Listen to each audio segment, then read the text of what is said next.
In this episode of The Sitch with Grant Mitchell, I am going to be talking about the Ja Morant situation, Steve Kerr and Draymond Green saying that the Warriors maxed out their potential, Jason Tatum's 51-point masterclass in Game 7, and a quick betting preview of the Western and Eastern Conference Finals. Tatum drives, goes inside, lays it up and in. It's up to 44.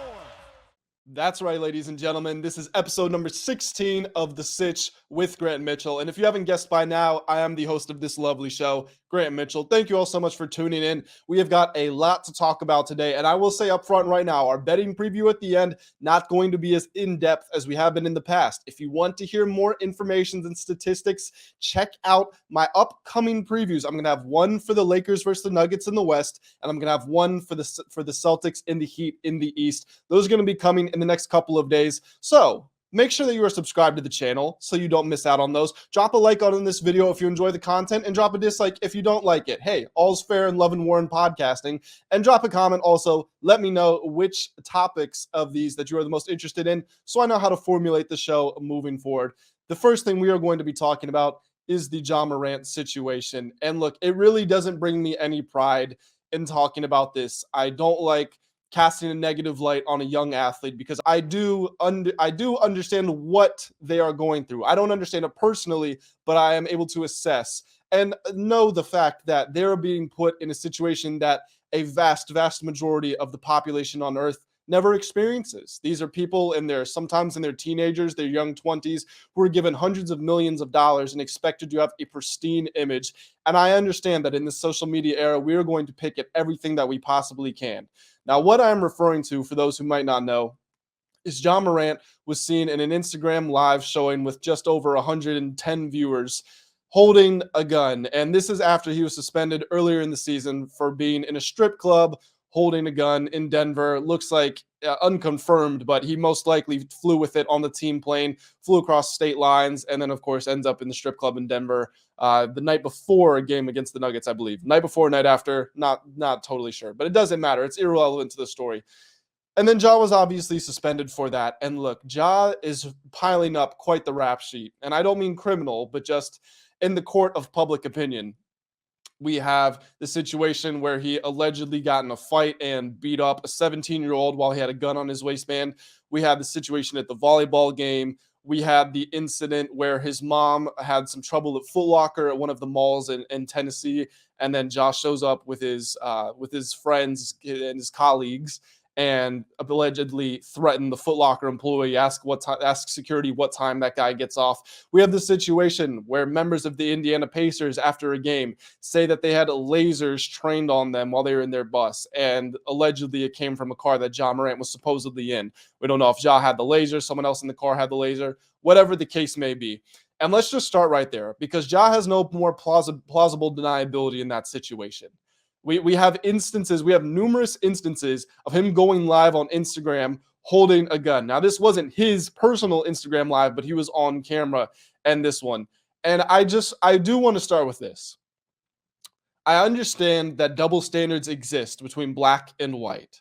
It's very clear. If you don't believe in that concept or that ideology, I would say respectfully, you are lying to yourself. And maybe it's not your fault. Maybe you just aren't informed and educated enough.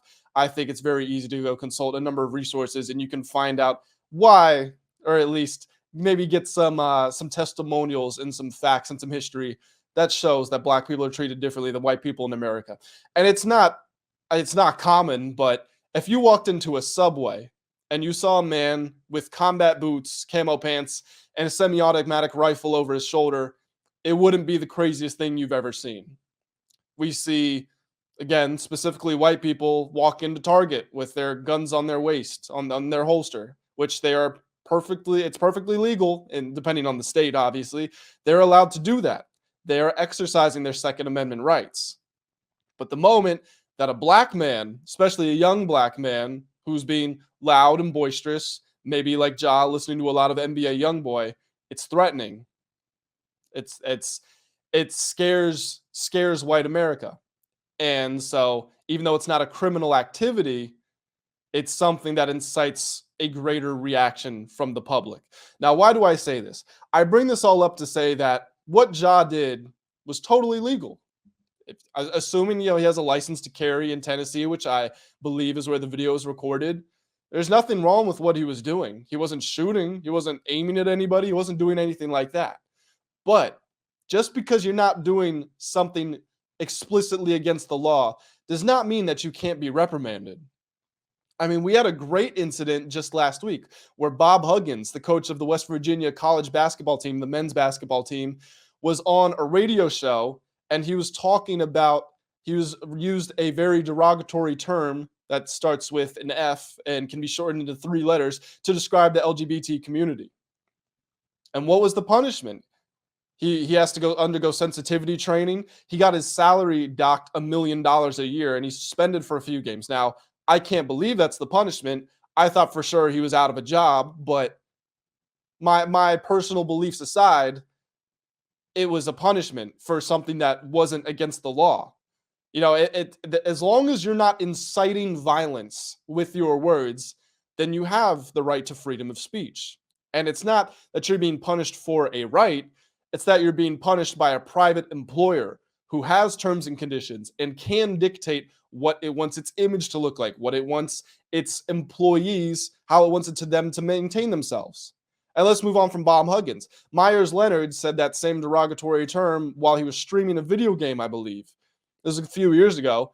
The Heat suspended him, made him undergo sensitivity training, fined him, and then he really struggled to end up with another team once he came back. He landed on the Bucks for a while. I don't think he's under contract with them anymore. To my knowledge, he's a free agent. Kyrie Irving was suspended by the Brooklyn Nets for posting a Twitter link. Now, that is an extremely dumbed down version of what happened. And I'm not trying to call the Nets silly or ill-advised for making that decision.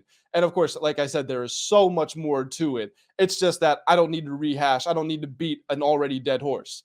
But at its most simple element, that's what it was. And it's not illegal to do that. But it goes back to you being employed by a private company. They have the rights and abilities to reprimand you and punish you however they want, pretty much whenever they want, as long as it doesn't violate some of your natural rights. Now, Ja already lost $39 million because of the last gun incident, which really makes me wonder, what is it going to take for him to understand that the path that he is headed down is not in his best interest? Now, I'm not saying the NBA fined him $39 million, but here's what happened. Because Ja Morant is on a max contract, he was up for a super max, an extension. And in order to qualify for that, you have to make an all-NBA team. Well, Ja Morant is one of the 6 best guards in the NBA, and the NBA is going positionalist now. So in theory, there could be 15 guards on the all-NBA team. Now, of course, that wasn't going to happen because the top 3 MVP finishers were 4s and 5s. But Ja, theoretically, it could have been 15 guards. And regardless, Ja is one of the 6 best guards in basketball. There's really no way around that. His stats were great. Memphis had the 2nd best record in the conference. But because he missed time and his team played decently well without him, they actually have a better winning percentage without him than with him over the last 2 years. And because of just what he did to his reputation and the NBA's reputation and the specific incident, the specific elements that were involved in that video that ultimately got him suspended in that strip club, the voters didn't put him on the all-NBA team. And because of that, he's not eligible for that Supermax extension, which he would have surely gotten if he did. Instead, he loses out on $39 million. Now, he's due to make close to $200 million. So you can look at it from that perspective and say it's not like he's going broke. His family already has generational wealth. But anybody with money, anybody without money is going to tell you $40 million is $40 million. And it was something that you 100% could have prevented. But okay, you're young, you're stupid, you don't know what you're doing. Not even stupid, you're young and you're ignorant. Never been in this situation before. Whatever. It's an expensive lesson to learn. But it was a lesson learned, right? That's where, of course, we go back into Ja being in this same situation. And look, everybody out there is saying that the guy who was recording the video, the guy whose Instagram live it was, I think he was in the driver's seat, Ja's in the passenger seat, and he flashes the camera over to Ja. And as soon as Ja is holding up the gun, he puts the camera down onto the ground in his lap. And then once the scene is cleared, he brings it back up. Everybody's saying that guy did a favor for Ja. He was looking out for him. No, that guy is not your friend. Anybody with half a brain knows I'm in the car with Ja Morant, one of the most marketable athletes in all of America. And guess what? The future, maybe even the present of American basketball. If you filled out an Olympic roster right now and you rounded up the best players in the NBA, well, guess what? Luka's from Slovenia, Giannis is from Greece, Jokic, Embiid, everybody else is overseas. All the top guys are overseas. Ja, alongside Steph Curry and Kevin Durant and LeBron, the other three being really old, the next time the Olympics roll around, Ja might be the best player on Team USA. Just to put into perspective what his stature is. And of course, he just got a signature shoe with Nike. He has a Powerade deal. He has all of this stuff going for him. The guy knows that Ja Morant is in the car and there's a gun. And apparently it's accessible by Ja because he ends up holding it 20 seconds into the video. You should never go live in the first place. The fact that you were giving him the look by bringing the camera down as soon as you already put it out there, it's too late. The damage is done. Either he's not your friend or he's your friend and he's absolutely brain dead. So let's leave it there talking about that. Let's just cut that conversation short. I don't want to hear anybody saying that his friend was giving the lookout for Ja. But Ja, this is what I want to say. And Ja Morant most likely is not going to come across this video. So I'm just speaking into the ether. But this is what I would say to Ja Morant if I could. Ja, you're heading down a path that everybody that is living the lifestyle that you're trying to create that persona. Everybody that is experiencing the lifestyle and the habits that you are taking on unnecessarily would kill to be in the position that you are in. You've made it. You've made it to the end goal at 22, 23 years old, however old you are. You are there. Now there's more to chase after in the sense of you want to win a championship, you want to win an MVP, you want to be in the Hall of Fame, of course. But to get a max contract in the NBA, to get your family into this system of generational wealth, you've broken the barrier. Your entire lineage, as long as they're smart with the money, they invest it, they don't make terrible decisions, they can be rich forever. The Morants are good for centuries and centuries and millennia. But you want to be hard on the internet. And I've seen a lot of people saying everybody has guns at home. You don't need to put it on camera. But because you are, here's my personal belief. I think Ja is creating this image because he wants to be able to associate and hang out with a certain group of people in Memphis. And Memphis is a great city, but it is also the most dangerous city in America. Of every major city in the country, Memphis has the highest murder rate, the highest homicide rate per capita in the first quarter of 2023. And it was in the top 10 in 2022. I think it was number 2 the year before that. One of the most dangerous places to be in. Yet Ja is hanging around. He's throwing up guns. He's throwing up gang signs. He wants to create this image that he is a part of that lifestyle. Ja, you don't want to be a part of that. Here's some rappers from Memphis that have died in the last couple of years. Young Dolph in 2021, shot and killed in Memphis. Mendenhall, shot and killed in Memphis in 2021. Oh, you don't think problems follow you? Snooty Wild, from Memphis, rapper, shot and killed in Houston in 2022. There are going to be problems everywhere you look if you continue to chase this lifestyle. Now, the thought that 10 days of rehab was going to get him out of this is quite silly. Because either Ja is convinced that he needs to chase this persona, this reputation, or he actually has a very credible long line of trauma. Now, I don't know about Ja's history. I'm not his therapist. I didn't grow up as his childhood friend. And pretty much everybody has some sort of trauma. So if he was actually dealing with that, and the stress and all of that is the reason for his actions, then putting him in a 10-day therapy center was ridiculous. And not that people should have expected it, but this should have been a realistic option of, oh, what's going to come? After 23 years of trauma, 10 days of healing, we think he's going to be fine. Come on, guys. That's not how this works. You've got to be smarter than that. So if that's the case, part of the blame falls on the Memphis Grizzlies organization. But if it's just Ja got it stuck in his mind that he needs to be this person, that everybody who is that person would kill to be him, and he's just silly. He's just misguided. Ja, these people around you, they're not your friends. You're the breadwinner.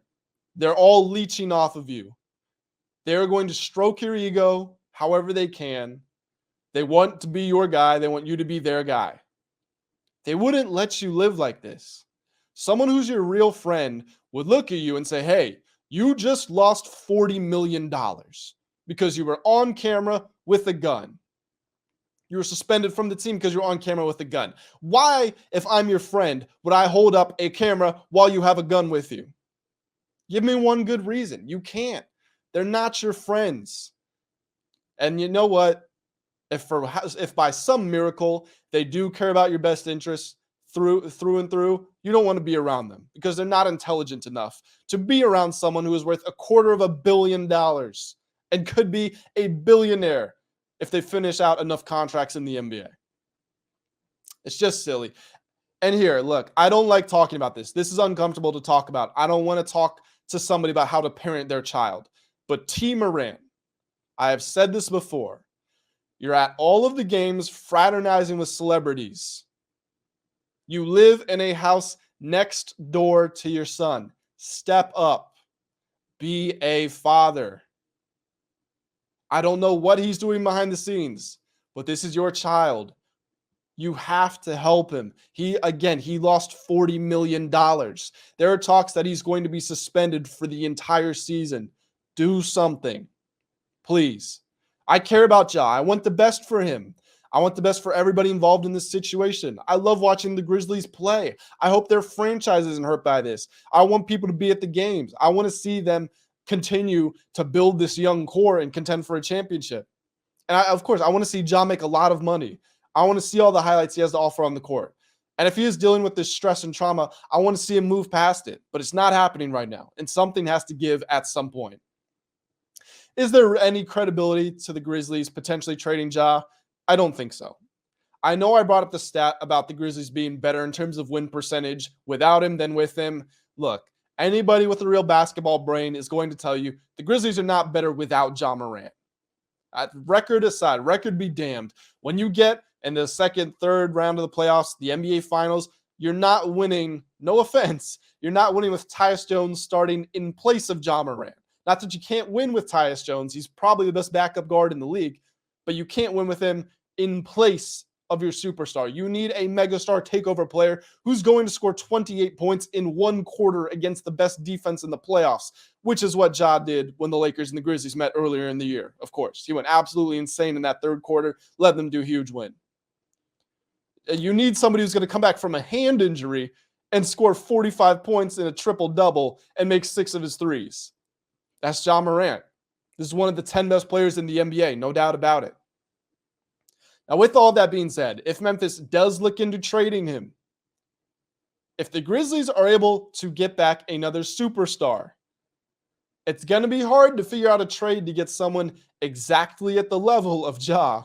But if you can get another superstar and you get another role player or two, then this team would be well onto its championship way. Not that they wouldn't be with Ja. They should be perennial championship contenders. They've underachieved slightly. I've been hesitant to criticize them because they are young and inexperienced. But now they're getting to that stage where it's time to start taking the steps. But the Grizzlies wouldn't be in shambles if they traded Ja. They've got a nice team. They've got a nice coach, good pieces, seem to be making intelligent decisions in recent years, and you would get a lot of value for him. But let's hope it doesn't come to that. Let's hope he gets the situation sorted out, and let's hope this all just ends up being water under the bridge. We move on. That was about 20 minutes on Ja Morant. I'm sorry I didn't mean for it to take that long. Steve Kerr and Draymond Green say that the Warriors maxed out. This is the laziest and lamest take that I have ever heard from a coach who I have infinite respect for. I admire Steve Kerr so much. I think he's the second best coach in the league behind Eric Spoelstra, and there's no shame in that. And Draymond Green, I don't always see eye to eye to him as far as with his actions on the court, And I don't think he's necessarily the player that he thinks he is, but he's a Hall of Famer. And I think his intelligence at the game can't be understated. So I'm actually very invested in his podcast when he posts these episodes. And for him to double down on Steve Kerr saying that the Warriors maxed out their potential, I'm ripping my hair out. Because you had Jordan Poole, who was a no-show in the playoffs, but he averaged 21 points per game in the regular season. You have the highest paid salary in NBA history. You've won 4 of the last 8 championships, including the last finals. You are the defending champions. How is it maxing out that you couldn't get up to win road games? How is it maxing out that you changed your offense in the postseason and that partially took Klay Thompson and Jordan Poole out of their game? How is it maxing out that nobody in the league spends more money than you and you field the same roster, almost in an identical replica, almost? Although Porter wasn't there, sure. But Steph's there, Wiggins is there, Klay's there, Draymond's there, Kerr's there, Looney, Poole, all the main guys. They're still there from the championship year. You didn't max out. You just lost. I know it's weird. It's the first time Steve Kerr has lost to a Western Conference opponent in the playoffs, not the play-in because he's lost that, but in the actual playoff, in a playoff series, a best of 7, it's the first time he's lost. Yes, I understand it's unprecedented. It's not something you've experienced before, but it's not because you maxed out. It's because you lost. Saying you maxed out is taking away credit from Darvin Ham, who for a rookie head coach was sensational with the tactical adjustments. The switching of we're going to play drop this game, then we're going to switch, then we're going to blitz the pick and roll. Oh, now Dennis Schroeder's starting. Oh, Vanderbilt's on Curry. Now Reeves is on Curry. Darvin Ham had one hell of a series. Anthony Davis was excellent to start the series. And he wasn't bad in the later games, but the Warriors found a way to get him out of the interior and open up the defense. So LeBron James steps up. Austin Reeves scores the second most points in the game in game 6. And those guys didn't explicitly discredit the other people. In fact, Draymond spent a lot of time praising those people on the Warriors, or on the Lakers rather. So I'm not fully upset with their overall answer, but just the maxing out thing, it's disingenuous to what actually happened. I feel like I'm just repeating myself at this point. I don't know what to say. How are the defending champions paying more money to their players than any team in the league? How are they maxing out? What happened? The biggest superstar move was Durant teaming up with Booker, and you didn't even play them. It's not like you ran into the Golden State Warriors with Kevin Durant. It's not like LeBron was in LA with Anthony Davis, and then Kawhi came and joined, and Luka and Giannis. You just lost. It is what it is. And another thing, by the way, this is rich for Draymond. In my eyes, the whole reason the Warriors' chemistry started to unravel was because Draymond cold-cocked Jordan Poole in the face, almost broke his jaw during the offseason. That's not maxing out. That is the results of a personal decision to just unload on your teammate, someone who's younger than you, shorter than you, lighter than you, wasn't expecting it, wasn't actually a fight, just kind of sucker punched him. That's not maxing out. Those are the consequences of your actions coming back to bite you. Team was 2-20 on the road against teams that were 500 better in the regular season. One of those wins was against a team that wasn't playing its starters. Should it be a surprise that they lost all 3 games on the road in this series? No, it shouldn't be. It's not maxing out. It's just what happened. Trying to come up with a narrative for it is lame. It's whack. That's how I feel about that. A player who was also whack, Joel Embiid and James Harden. But I don't want to talk about them. I don't want to bury the lead. Jason Tatum was sensational in Game 7. 51 points on 61% shooting. Made 6 threes. He didn't have a 3 for either in the first half or for most of the first half and still went into halftime with, I think, 25 points. And then he comes out and scores 17 in the third. The guy was he was incandescent.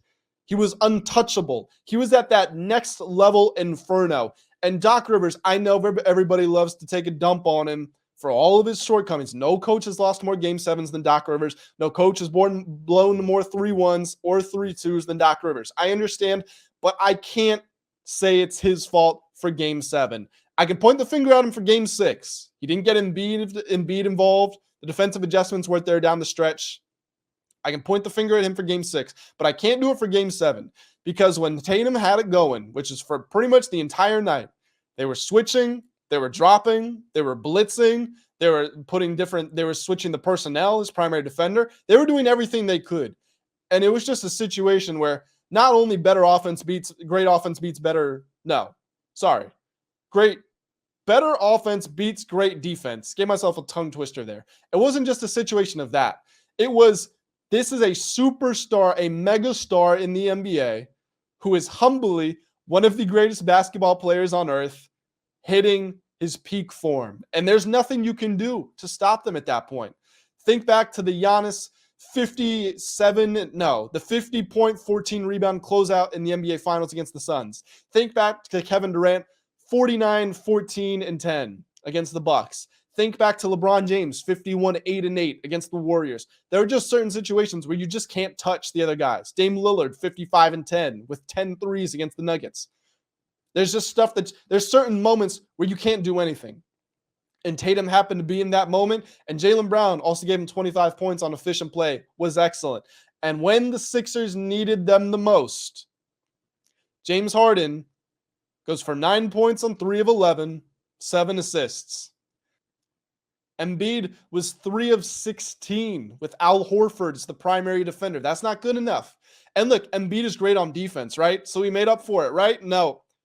Tatum was hunting Embiid in the pick and roll, like how LeBron was hunting Steph Curry, someone half of his size and height, and taking him to the rack. Tatum was hunting Embiid, who, when he came back from his knee injury, was blocking everything at the rim. An excellent defender, an all-NBA caliber defender.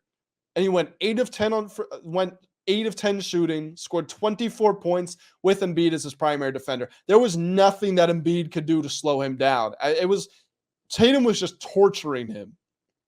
And for somebody that was so awful in the first halves of games 4, 5, and 6, and the third quarter in game 6, I know he was unbelievable in the fourth quarter, but he still finished that game 5 of 21 from the field. For him to come out and say, I am getting us into the conference finals, whether you like it or not, against the MVP, can't sing his praises enough. That was excellent, excellent job by Jason Tatum. No MVP has had a larger drop-off in points per game scoring from the regular season to the postseason than Joel Embiid. There is the caveat that he was injured. He had the LCL sprain. Embiid always has something going on. I'm not fully ready to call him a choker in the playoffs like everybody does with Harden, who, by the way, for someone who had 2 40-point games and 2 game-winning three-pointers, did about everything he could to unravel that goodwill that he had incurred with his performances in the fourth quarter of Game 6 and then throughout Game 7. But that aside, Joel Embiid, I can't call him fully a choker. He's just injured all the time. It's just unfortunate. Now, could he play better? Absolutely. Does he need to? Absolutely. No MVP has ever not made it to the conference finals in their career. Embiid is on pace to be the first. Even Jokic, who has been criticized that he couldn't win a third straight MVP because he's never even won the finals, much less made it to them. At least he's made the conference finals, and he did it with a Nuggets team that is weaker than the one that's currently around him. And of course, he's back again this time. I was referring to the first time in 2020 in the bubble when they played the Lakers, who, shock, they're playing again. But Embiid's got to be better, simply put. I don't know what's going to happen with this team. Harden, there's a lot of rumblings that he wants to go to Houston. If that happens, first of all, I don't think it's a bad thing at all. I mean, Harden is clearly past his athletic prime. You just can't count on him.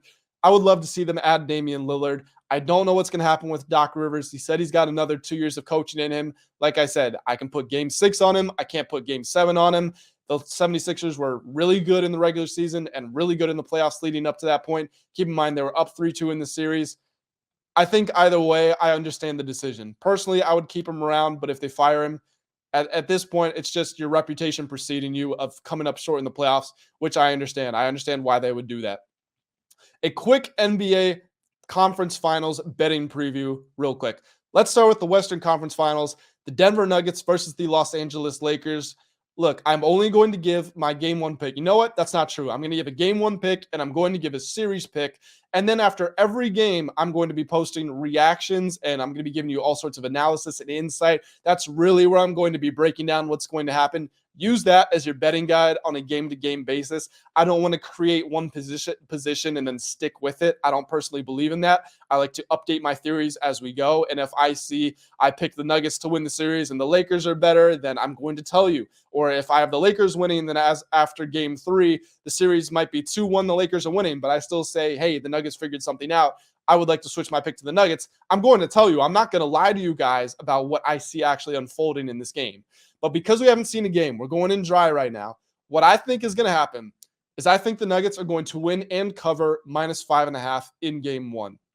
The Nuggets have not lost at home in these playoffs. The Lakers haven't either, to their credit. But of course, game 1 is on the road in Denver at Mile High, where the Nuggets were 35-6 in the regular season.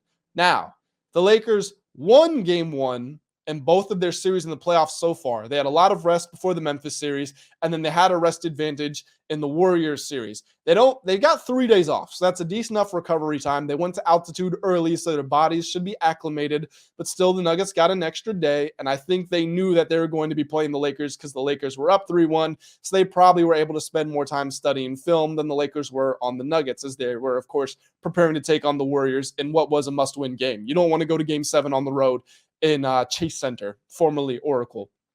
So I've got the Nuggets winning game 1. I think this whole series is going to come down to the Nikola Jokic-Anthony Davis matchup, and specifically within that, how the Lakers are able to defend the Jokic-Murray pick and roll. And that's obviously going to involve a lot of Davis, and then whoever is on Murray, going to be Vanderbilt at times, going to be Reeves at times, maybe even D'Lo at times. And look, the reason I think this is different from how Davis had to defend the Warriors, and again, Anthony Davis wasn't bad to close out that series. He was just much, much less effective on defense because the Warriors were able to lure him so far away from the basket. Now, I know Jokic is shooting 47% from 3 in these playoffs, and I'm not trying to paint it as if he can't score, but he is more of a pass-first type player. And also, the screens aren't going to be set as high as the Warriors were, and you don't have to be draped over Jokic like you are Curry, because Curry is the greatest distance shooter of all time. He has a deeper range than Jokic does, and he has a much quicker release than Jokic does. And Jokic also isn't a super high-volume three-point shooter. He'll put him up if he's open, and he'll make a lot of them. But you can expect Curry to take 12 threes a game. Jokic isn't doing that. You're expecting somewhere between 3 to 6, usually on the lower side as well. So AD doesn't have to be as high up on the screen. It doesn't have to be as high up on the actual pick and roll itself, again, because the delivery or the release is slower, and Jokic wants to pass the ball. So he's going to be able to sag off a little bit more. That's going to greatly help the Lakers defense. LeBron turned it up in scoring-wise in the last games of the series against the Warriors, and he was better scoring against the Grizzlies, but it was really the Warriors games where it made a difference. Scored 25-plus in the last 3, went for 30, 9 assists, 9 rebounds on 10 of 14 shooting in the Game 6 closeout. And LeBron, for somebody who started the playoffs shooting worse than 20% from the 3, he was up to 37.8% over the final 5 games of that Warriors series, and he's streaky. So if you're looking for a player prop in this game 1, I like LeBron over 2.5 threes. Last time I checked, you could get that for plus 135. I think that's a pretty good plus odds bet. And LeBron also started to dominate the ball more as the series went on against the Warriors. Now, the counter argument to that is this is the game 1 reset. Maybe he's going to be off the ball more. Maybe he's going to be passive more. That is possible. I think he's going to be passive in terms of driving to the hoop, but I think he's going to be on the ball a little more than we saw on average to start the last 2 series, which I think is good for his assist totals, and I think it's good for his three-point totals because he's going to have more jump shots available to him. Anthony Davis isn't going to have to outscore or even match Jokic's scoring, but he's going to have to just about equal his effectiveness and his influence on the game, and of course on the series for the Lakers to have a hope of winning.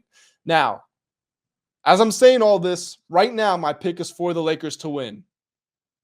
I think that they are deeper than the Nuggets. Not that the Nuggets aren't deep, but I think they are deeper. I think they have multiple scoring guards who are willing to take their chances. And of course, obviously, LeBron and Anthony Davis. And I think that there's just something about the Lakers in clutch time. They have the best clutch net rating in the playoffs by a wide margin. And their defensive clutch rating is off the freaking charts. The best defensive rating in the regular season was the Cavs at 110. The worst was the Spurs at 120. The Lakers' clutch playoff defensive rating is 74. People just can't score on them. Now, the Nuggets have the best offensive rating in the playoffs, so maybe they're going to be the ones to do it. But defense wins championships. I like the Nuggets to win game one and cover -5.5. That's my straight up pick right now. And then I like the Lakers to win the series, but I will update that again as the series goes on. In the other series, this is a no-brainer. The Miami Heat at +8. +8. We're giving the Heat 8 points here. Look, this is Jimmy Butler. Nobody raises his game more in the playoffs than one Jimmy Butler does. He's made the conference finals in 3 of his 4 years in Miami, and guess what? All 3 times he's made the conference finals, so too have the Boston Celtics. These teams are infinitely familiar with one another, and the Heat, even though they lost Tyler Hero, they have really flipped the switch, and they just match up well with the Celtics. Joe Mazzulla, look, I understand that the Celtics came out roaring in Game 7. The jury's still out, and especially against Eric Spoelstra. I mean, the jury's out on Steve Kerr against Eric Spoelstra. Eric Spoelstra is so far and away the smartest mind in basketball right now that he is just going to dwarf anybody when it comes to coaching intelligence. So I've got the Heat going on the road. They're going to get a cover. They've done it before. They've won outright before in game 1 of this series, and they've got enough rest. They're going to be just fine. Do the Celtics win? I don't know. I could easily see the Celtics winning. I could easily see the Heat winning. But at +8, coming off of a gritty series against the Knicks where they really needed to tap in and test their resiliency. First of all, they're going against an easier defense now. But second of all, having those attitudes and that belief instilled in them, give me the Heat at +8. Way too many points there. That's going to be a really close series. I like the Celtics to win it as of now. So weirdly enough, my spread picks are opposite of my series winner picks in both games for game 1. But guys, like I said, after each of those games, I'm going to be posting my reactions with insights, analysis. Those are usually about 10 to 15 minutes, so a little more easily consumable for you guys, whether you're on the go or you're just at home, you're on a lunch break, whatever the case may be. Make sure you are tuned in for those, and make sure you are tuned in for the next full-length episode of The Sitch with Grant Mitchell. Again, I'm posting all the time, so subscribe to the channel, drop a like, really helps me out. Thank you all so much for tuning in. Have a great day, and I will see you guys next time.